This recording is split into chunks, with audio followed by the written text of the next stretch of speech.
Hi friends, welcome to TNPSC magic minutes. இப்போ நம்ம 2024 உடைய டிஎன்பிஎஸ்சி குரூப் 4 கொஷின்ஸ் வந்து பார்க்க போகிறோம். வா என்ற வேர் சொல்லின் வினைமுற்று வந்தாள். ராமன் வந்தான். எவ்வகை தொடர் என அறிந்து எழுது. எழுவாய் தொடர். ஓர் அடியில் முதல் 3 4ஆம் சீர்களில் முதலெழுத்து அளவெடுத்து நிற்க இரண்டாம் எழுத்து ஒன்றி தொடுப்பது மேற்கதுவாய் எதுகை. 1 3 4 மேற்கதுவாய் எதுகை.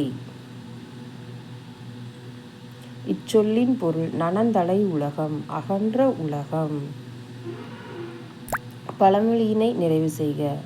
மரத்தை இலை காக்கும், மானத்தை பணம் காக்கும். மோனை சொல்லை கண்டறி. நந்தவனம் நற்றமிழ். ஃபஸ்ட் எழுத்து ஒன்றி வர்றது வந்து மோனை, இந்த இதில் வந்து நந்தவனம் நற்றமிழ். பொருத்தமான பொருளை தேர்வு செய்க. நெல்லிக்காய் மூட்டையை கொட்டினாற் போல. ஒற்றுமை இன்மை. Thank you friends. Please subscribe.